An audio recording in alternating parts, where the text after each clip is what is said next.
Hello again, my name's Gabe Zollner. You know, I posted MVI 4496, cop killer, follower of Islam, with a big question mark. This individual, I believe, is Islamic, a follower of Islam. And here's what he wrote. What is the purpose of Islam? It is a life in peace and paradise. Afterlife. Let me repeat that. It is a life in peace and paradise after life. I think that's pretty much key. We're products of our environments. This individual was raised in an environment where the present wasn't as important as the afterlife. The promises of peace and paradise in the afterlife. He goes on to say, whoever kills an innocent man leaves Islam automatically, even if he claims to be a Muslim. So how does that work? Whoever kills an innocent man leaves Islam automatically, even if he claims to be a Muslim. Now, it refers to an innocent man, so I guess women don't matter because they're like cattle, and children seem not to matter. Otherwise, you'd think he would have mentioned either one of those two. But if that's true, how do they go about slaughtering tens of thousands, hundreds of thousands of innocent people? Then he goes on to say, we never concern murder as a Muslim. I don't quite understand what he means by that. What I mean, please don't judge the Islam as the Islam is a perfect, but we are Muslims and not so much perfect. You think maybe he's a little bit confused? Maybe after converting, the guy tried to prove his beliefs, but whatever kills himself also will go to hell. We, mankind, are living the short life to pray the Almighty God take care about parents. Really?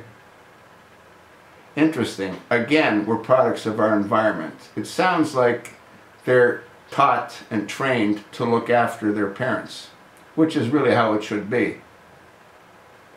If that's true, that's a good thing. Too many Americans seem to drift away from that. They sort of forget from where they came, who raised them. Yeah, I mean, you really want to try to understand what some of these folks say, because I don't think they understand what they're saying. What I get out of this, again, from what this individual wrote, their whole deal isn't so much of the present. And you know why that is? And I've said this in previous videos.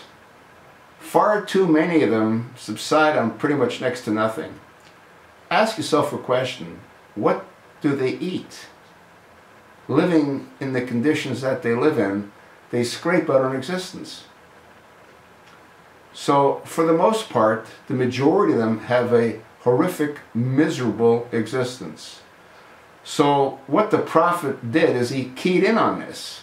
Okay, well, what if I promise them 72 virgins or 72 raisins? Remember, in the desert, raisins are a delicacy.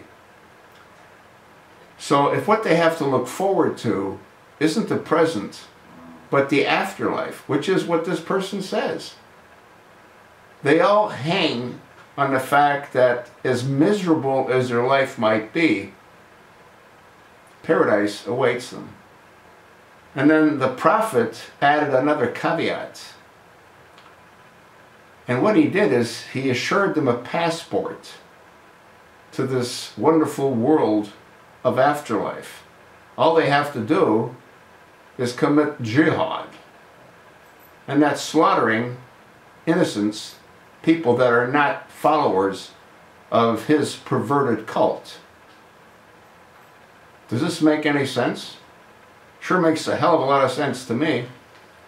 So when they're talking about it's a peaceful and loving religion, like Hillary Rotten Clinton said when she was lying to the American people with Barack Hussein, in St. Obama in the Rose Garden, and they were lying to us, oh yeah, it was the video! Benghazi was the video!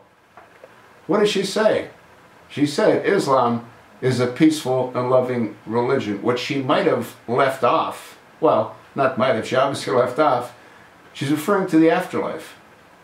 This is what gives these fanatics hopes of what's waiting for them versus their miserable existence on earth.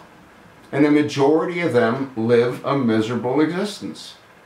So if you're taught from childhood to hate anyone that's not a true believer, a follower of this insane cult, and if you're assured throughout your entire life that if you die for jihad, then paradise awaits you.